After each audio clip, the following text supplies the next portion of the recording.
Welcome back to Filter Stories. I'm James Harper, and this is part 2 of a 3-part series on how, in specialty coffee, we got close to creating this concept of universal coffee quality, an understanding of coffee quality shared by almost everybody in the industry. I strongly recommend you listen to part 1 before you listen to this.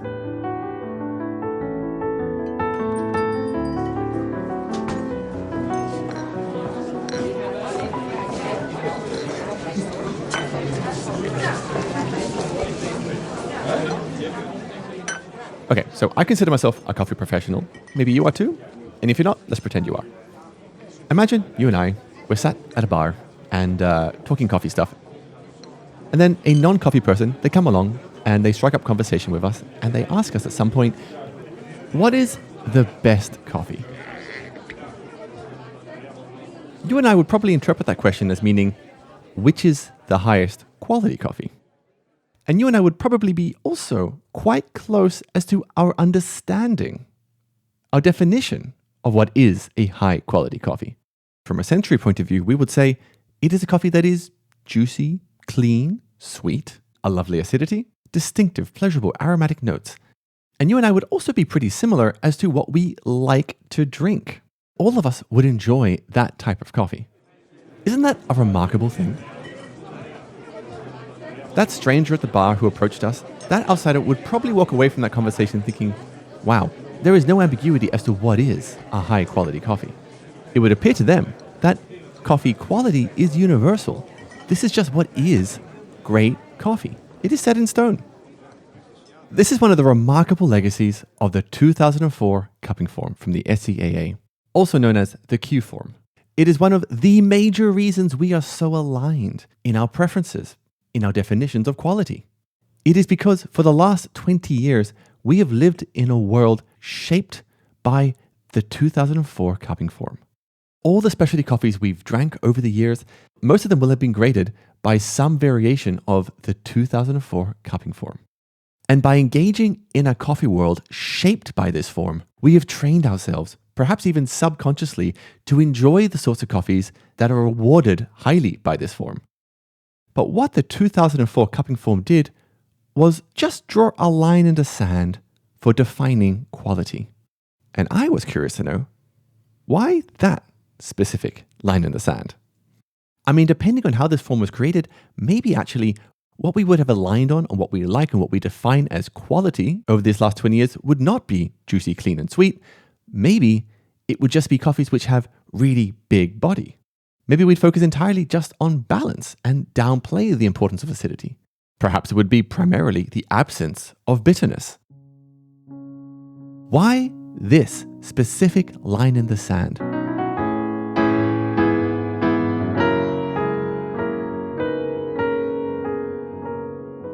And so in this episode, what we're going to do is rewind to when the Q form was being developed, before we had our specific, deeply permeated, shared understanding of what coffee quality is.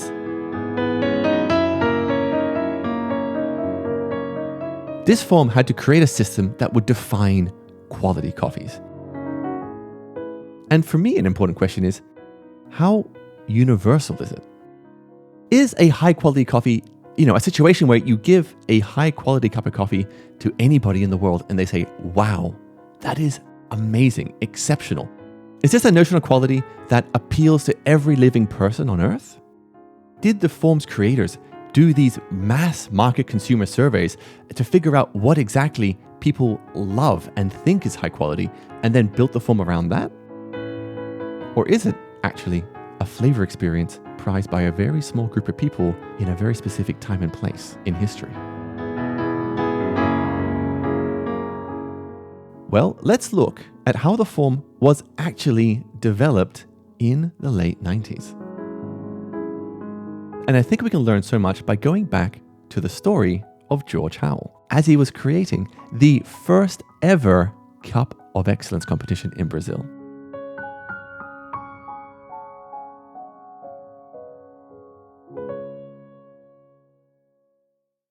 So, George Howell, very famous in the coffee world.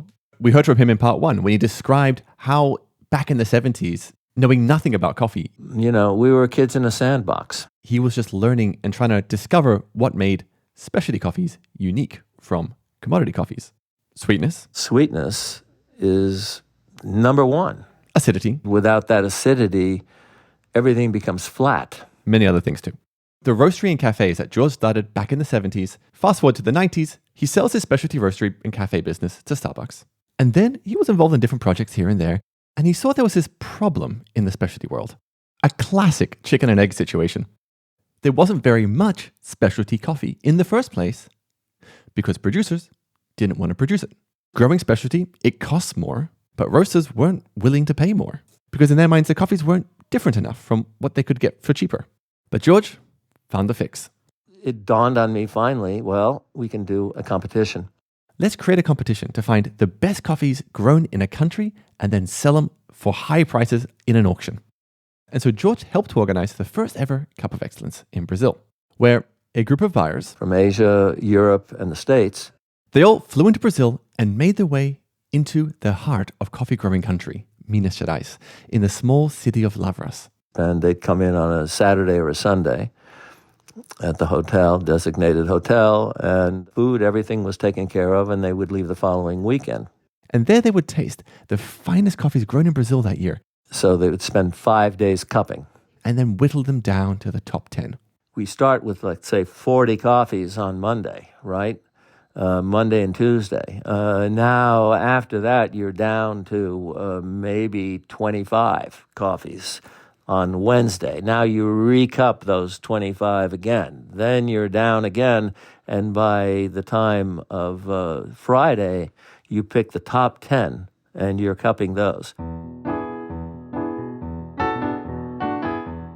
And then, at the end of the process, these final coffees would be auctioned off, and they would go on and continue to achieve record sums of money.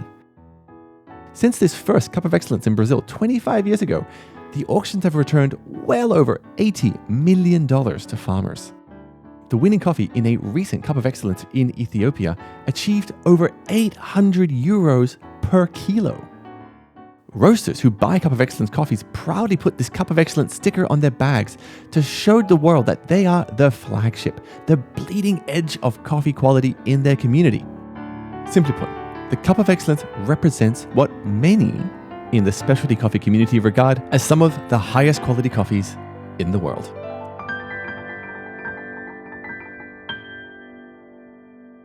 Okay, so now let's look into exactly how these coffees were scored. How did the judges determine which coffees were the highest quality? So what's interesting is that George brought an early prototype version of what would become the 2004 SCAA cupping form.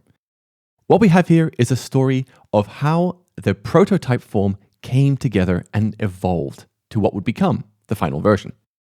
Now, I want to make something super, super clear.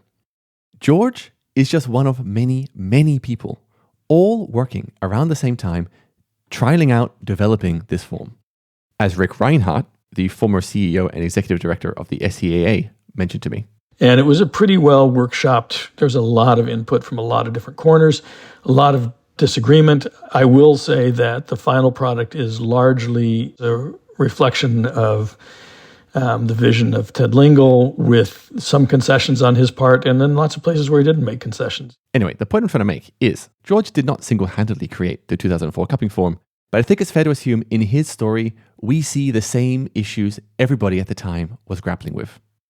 So, here we have this prototype form, and even in this prototype stage, the form had all those attributes that we saw in part 1 that make a coffee distinctive. Boxes where you could score a coffee on its sweetness, on its acidity, on its body. And so this is the starting point for defining quality. Quality was going to be defined by a group of specialty coffee buyers using specific flavor attributes like sweetness, acidity, body that many in the community had zeroed in on in the last 20 years. Attributes that made a coffee special, different from commodity. Okay, so that's our foundation, but still, we have to define what quality is specifically. Let's take the example of acidity, one of the boxes on that form.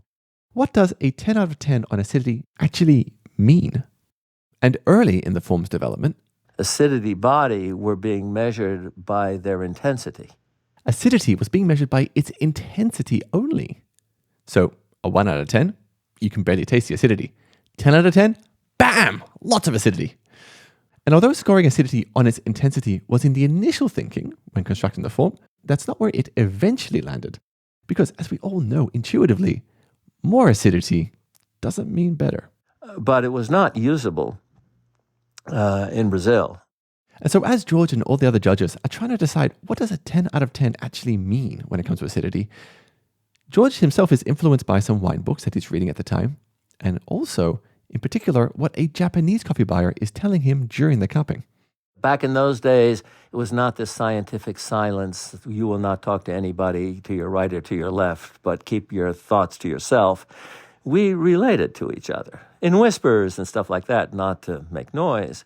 So he would come to my table. We had multiple tables, and come and, oh, this coffee here is really good, right? He'd say, and he would use the words sensitive acidity over and over. The ones he really liked, sensitive acidity, and that is what inspired me then to change the cupping form and separate intensity from quality. You might have a less intense acidity, but the acidity is just right for that fruit. And so, when scoring acidity, the intensity is ditched, and instead, this more free-floating definition takes its place. It's now about how good is that acidity? How appropriate is it? Which, okay, I guess now takes me back to my original question. What does a 10 out of 10 on acidity taste like? Well, what eventually happened is today on the Q form, you score that box 10 out of 10 if the acidity is bright, clean, complex, well-defined, and fitting for the coffee's origin and style.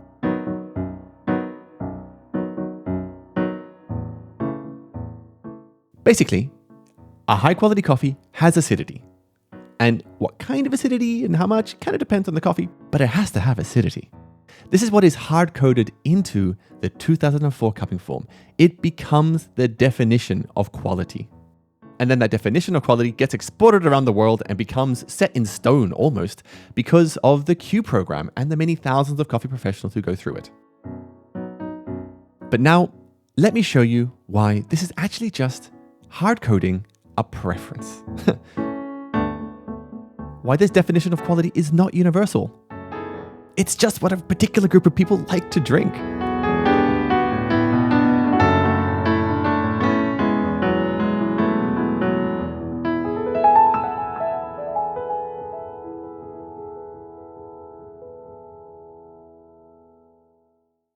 So, quick recap from the beginning of our story. Back in the 60s and 70s and 80s, coffees were these flat, dull, lifeless flavor experiences. Early specialty coffee pioneers, they prized flavor experiences that were the opposite of commodity. For example, acidity. Acidity in coffee became this easy to identify signal that this coffee is not a commodity coffee. And in the decades following the 70s, we have a growing specialty coffee community talking and tasting and teaching, influencing each other to define specialty coffees as coffees which have flavors that are the opposite from commodity coffees. Flavors such as acidity. And so it begins to become a shared specialty coffee palette. And then when the first prototypes of the SCAA cupping form are developed in the late 90s, acidity, of course, is part of the scoring criteria. At first, the form tried to measure it by its intensity, but then, as we just heard, that was ditched, and it became how good, appropriate the acidity is for the coffee style. But all along, there was no question that a good specialty coffee has a certain kind of acidity. And then a definition of acidity makes it into the 2004 form in very clear, authoritative language, and it begins to look universal, like there's this objective truth about what quality is. But acidity as a way to define coffee quality is not universal. It's just a reflection of the specialty community's palate that shaped the form. Acidity is just a preference. It is a preference of people who are in the specialty coffee world, but it is a preference.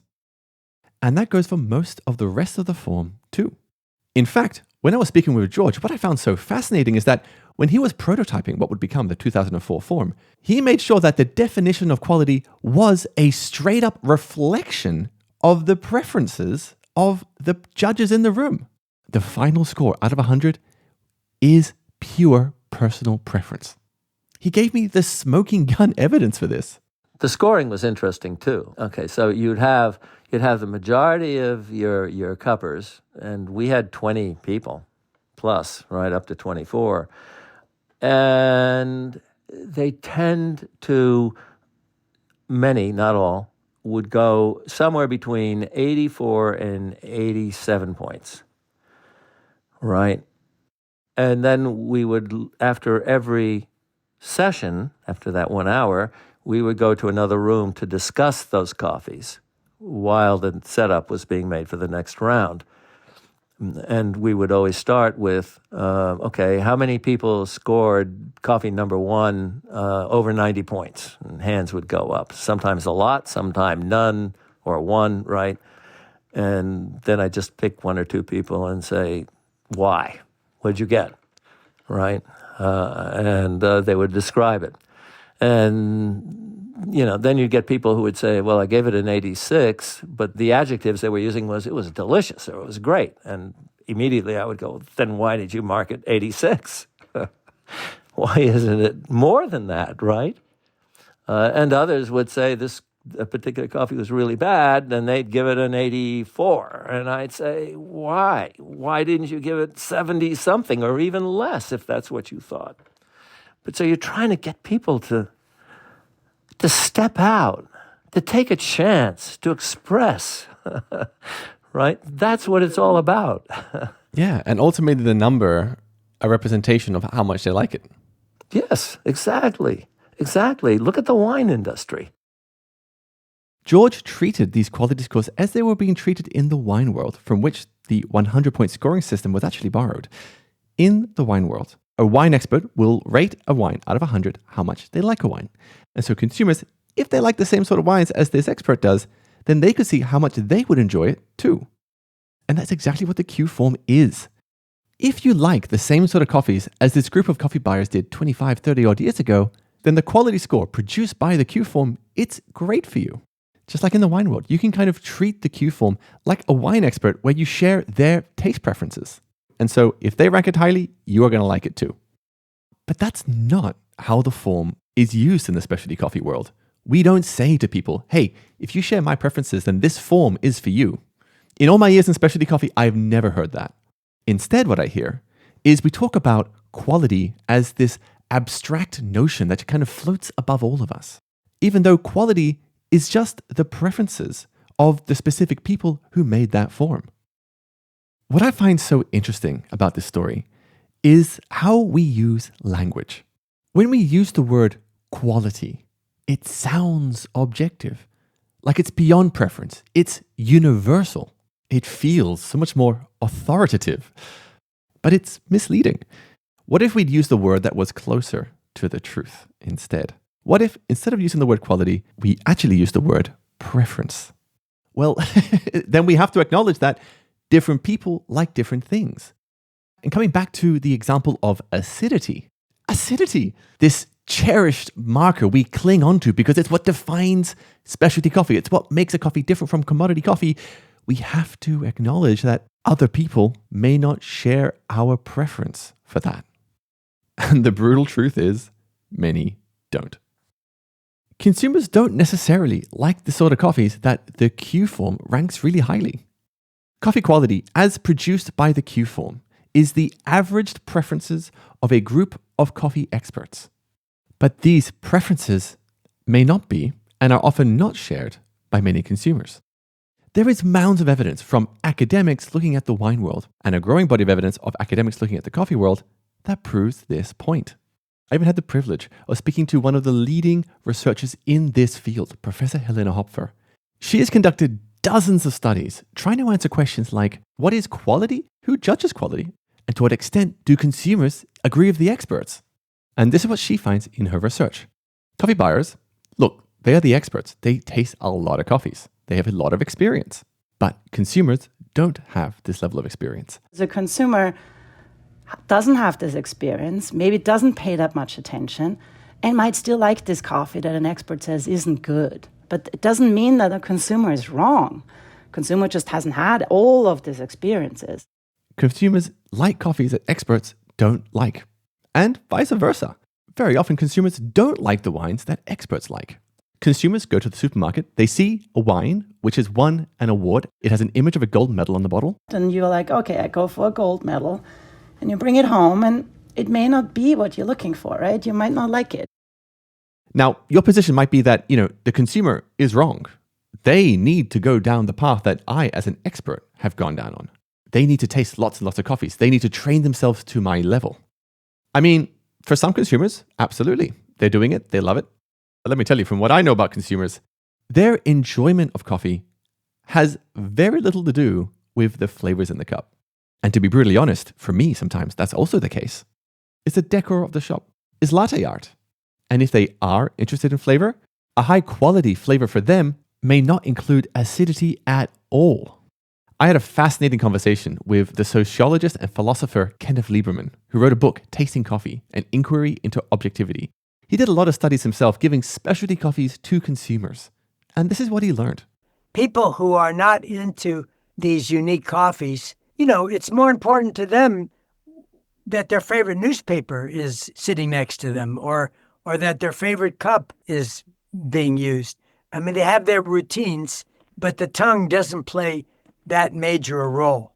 All of which to say, the Q form and its definition of quality, it's not shared by all consumers, or even most consumers.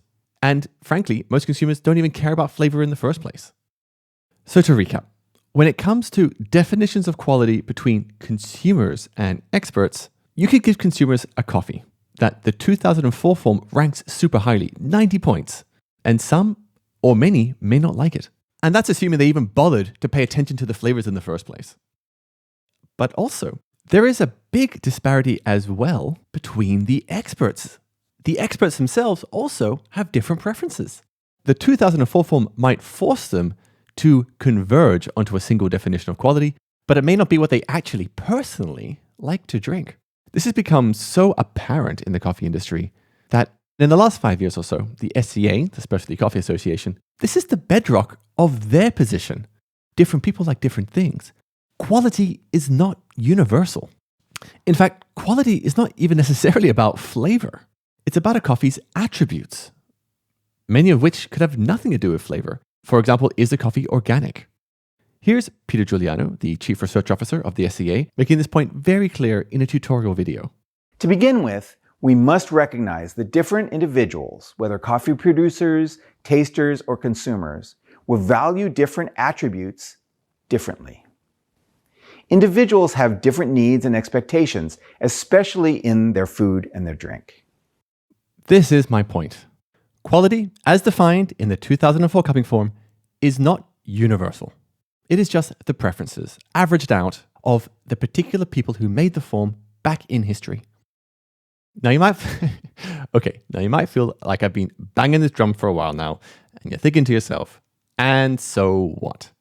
Where's the harm of having a unified understanding of quality shared by specialty professionals around the world?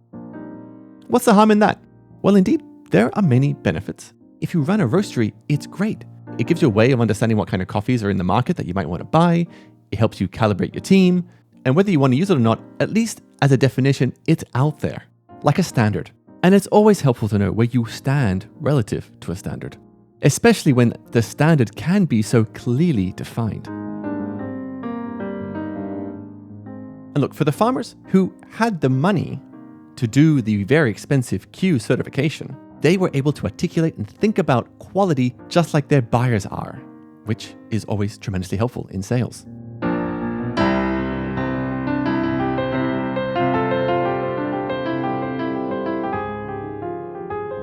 But what if you are a farmer who did not do the Q? I think there are some cases where the perception that there is this universal standard for quality, even though we insiders know it's not the case. Now I've seen some cases where it has been harmful to coffee producers. And I want to tell those stories in the next episode.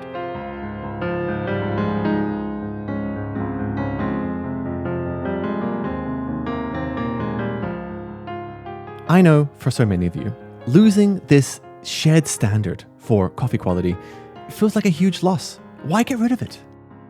What I hope to do in the next episode is make you just a little bit less nostalgic and critical of a tool that I know so many of you are so personally invested in.